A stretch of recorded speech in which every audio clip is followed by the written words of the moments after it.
法式门、双开门，还有十字门。你说冰箱到底啥样的好？光这个门就好几个造型。你要是敢问那门店里面的导购，哎，他一看你相中这个造型了，他说：“哎呀，你真有眼光啊，法式门冰箱最好。”他要一看你摸这个双开门了，他说：“这玩意儿才实用呢，容量可大了。”哎，他要看你又看这个十字门冰箱了，他说：“十字门冰箱是最好的，又能装又有法式门的高颜值。”你说他们是见啥人就说啥话。但是我们究竟该如何去选择一款好的冰箱呢？首先你记住了啊，法式门是千万不要选的。为啥这么说？你看啊，看这俩冰箱，一个十字门，一个法式门，但是呢，它俩高度是一样的，中间的腰线也是一样的。那证明什么？证明上半部分的冷藏区是一样的，造型都一样，只是说下边冷冻区换成了两个竖着的门，还是两个横着的门。那你说这俩在容量上有区别吗？没区别。但具体的区别是什么呢？区别就是这个做成了俩抽屉，这个里面呢都是对开门，然后打开是小抽屉。那你们记住了，这种法式门可千万不敢买。为什么这么说？首先，法式门的造型呢是由于抽屉轨道进行连接的，那么这个轨道时间久了就容易出现故障，而且呢就非常的不稳定，哪天用着可能就坏了。这是第一。第二个啊，像法式门，它有一个非常大的问题，就是当这个东西在存储食物的时候，你买的肉啊、海鲜呐、一些其他的剩菜剩饭呢，放到里面，它就容易掺混在一起，找的时候得来回翻找，而且呢，在一起容易串味儿。那么十字门就不会有这个问题，十字门左边仨抽屉，右边仨抽屉，当有东西的时候可以分类存储。冻肉、冻海鲜、冻冰棍都可以分开放，它的实用性就要更强一点。所以我们在选择的时候，首先奔着十字门去使劲就可以了。其次还得记住啊，你选好门之后，你还得问什么呢？问问这个冰箱是定频的冰箱还是变频的冰箱。现在如果你去买定频的冰箱，那你一定会后悔，买就得买变频的。但是变频分为好几个等级，比方说你看这块啊，这个冰箱现在上面写着呢，写着两个大字叫变频。那么你再看这个冰箱呢，也写着几个大字叫双变频。那这个时候可能你就明白了，你说双变频的一定会比单变频的更好，但是你又错了啊！真正的好冰箱是什么？是智能三变频的冰箱。如果你买冰箱上边不是三变频的，你可千万不要去买。现在都25年了，都选择三变频了，性能更稳定，而且会更省电，效果更好。其次，第二点，买冰箱的时候还得知道啊，你买的冰箱到底是一个什么样级别的冰箱？冰箱也是分好与坏的。那么记住了，冰箱最高等级是什么呢？叫做母婴级冰箱。看到没有？国家有母婴级冰箱认证。如果你的冰箱能够达到母婴级级别，那么这个就是好冰箱。如果你的冰箱不能达到母婴级冰箱，那你要是敢花个7、8千甚至上万块去买，你就是纯的冤种冤大头。母婴级冰箱能够达到更好的保鲜、制冷等等各方面的什么杀菌效果，这才是最高配的。但是价格也不见得就很贵。其次还要记住了啊，冰箱是干啥的？它是制冷的。那么制冷好坏怎么判断呢？打开你的冰箱门，冷冻区可以看一下，这上面都有标签的。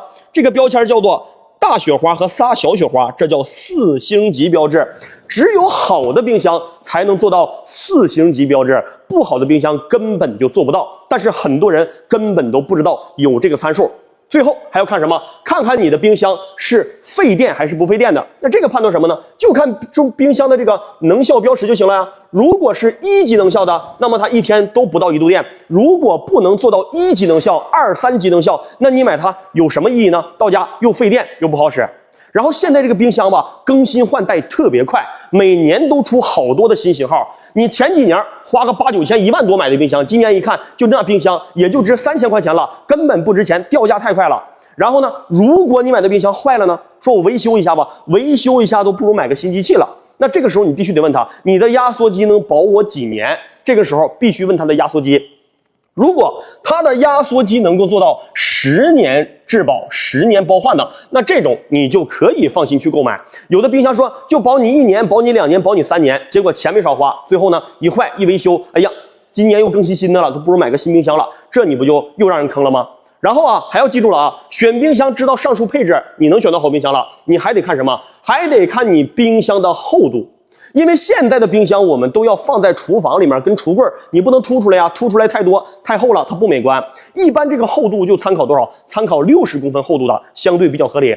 最好是选什么？选一个嵌入式的冰箱，可零嵌可平嵌的，效果会更好。如果冰箱不能嵌入式，那么冰箱打开门，左边得留个4、5公分，右边也得留个4、5公分，要不然什么门碍事儿。那么能嵌入式的冰箱，你可以看一下子啊，它安完之后呢，跟柜子能够做到一平，而且能做到严丝合缝的一个嵌入，两边不用太多的缝，这样的话呢，也美观，也节省空间。这都是你选择冰箱的一个技巧，不然的话，你买到的都是那些淘汰的款、老式的款，那不就又白花钱了吗？然后啊，记住了，不能去买制冷冰箱。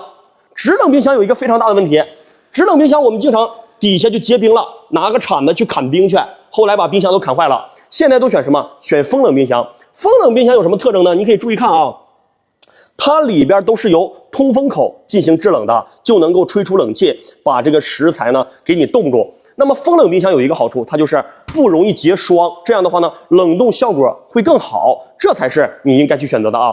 然后选冰箱的时候还要注意，这个升数一定是买大不买小，不要去买个300升、400升的冰箱，起码买个500升的冰箱，这样你家里面放东西呢，它才能够放得下，它才能够去装很多的食物，冷藏冷冻区呢都够你使，这才行。也不要说啊，去买个特别大的，说我买个700、800升的，那也犯不上了，家里也没那么大的地方。还有啊，记住了，买冰箱的时候呢，不要奔着什么玻璃门去使劲，有些冰箱门子很漂亮，然后价格卖得很贵，它真正的区别不是内部的制冷效果，而是外观颜值。它把颜值做得很漂亮，能多卖你好几千。但是这种玻璃门有个啥问题呢？一旦哪天受到磕碰了，这个玻璃门一下炸了，那这个时候售后是不可能给你免费的，你就得花大价钱去换门，那成本可太高了。所以选一个金属门的，一般质量都不会差。还有啊，选冰箱的时候也要看一看它的内部隔绝，比方说看它的正面，看看这个冰箱带不带有这个金属背板。只有带金属背板的冰箱才是一个真正好使的冰箱。那么很多市面上的冰箱都是什么呢？塑料的背板的，这种啊你就记住了，都叫减配工艺。为啥这么说呢？举个例子，当我们的冰箱里面冰镇2瓶饮料的时候，一瓶是塑料瓶的，一瓶是金属易拉罐的，你摸一摸哪个会更凉？一定是这种易拉罐的会更凉，而塑料瓶的就不凉。那么同时冰箱在制冷的时候，这个金属背板呢，它是一个均匀制冷，上面凉，底下也会凉，底下凉，上面也凉，它能够锁住冷气，对于食材的保鲜就能达到更超长的保鲜效果。而塑料背板则没有这样的效果，这是千万要记住的一个硬件知识。剩下就看什么了呢？其他的一些功能，这些功能呢可有可无，不见得很关键，但是呢往往看看有些功能如果有用，你可以去选择购买。比方说啊，双层抽屉，双层抽屉就会比单层抽屉效果好。为啥呢？有人说我的冰箱啊什么不串味儿，那是纯骗人的。各大品牌都说不串味儿，那就是什么虚假宣传。不信你拿个臭豆腐放在这儿，你再拿个大米饭放在这儿，我就不信它不串味儿。那必串呢？那如果你都放在抽屉里呢，它只会影响到这个抽屉的这个空间的味道，不会影响到别的。2层抽屉呢，实用性比单层抽屉更好。其次啊，看看你的冷藏区带不带软冷冻的，软冷冻功能就很实用。你的肉放在几天，放里面呢，3、5天也不容易坏，到时候拿出来切肉的时候呢，还比较柔软。然后再看看你的冷冻区，冷冻区带不带变温的，这样的话呢，可以扩展容量。比方说啊，这个区域是变温区，我想冷冻我就冷冻。现在我没那么多的肉要冻，我就可以让它去冰镇蔬菜、水果、西瓜，它也更加的实用。然后呢，看看你的冰箱能不能达到一个非常高的配置，看什么带不带速冻功能。比方说，这个模式叫什么？这个模式叫做深冷速冻。那么只有高端冰箱好用的压缩机才会带速冻功能的，普通压缩机是不能速冻的。速冻之后呢，你的肉一化，它也没有血水，你冻完的大虾头也不会黑，甚至冻脚的都不容易破皮儿，这就是速冻的优势。这就是选择一个好冰箱的一个基本技巧。同时还得注意了啊，买冰箱可千万别再花个大几千、7、8千甚至上万去买了。我就今天就告诉你了，1万多的冰箱和3、4千的真的是没什么区别。因为对于我们大多数人来说，你家的冰箱好像没什么鲍鱼啊、燕窝啊、什么鱼翅那些名贵的食材，大多数人都是放点普通食材，剩菜剩饭、蔬菜水果，冻点肉。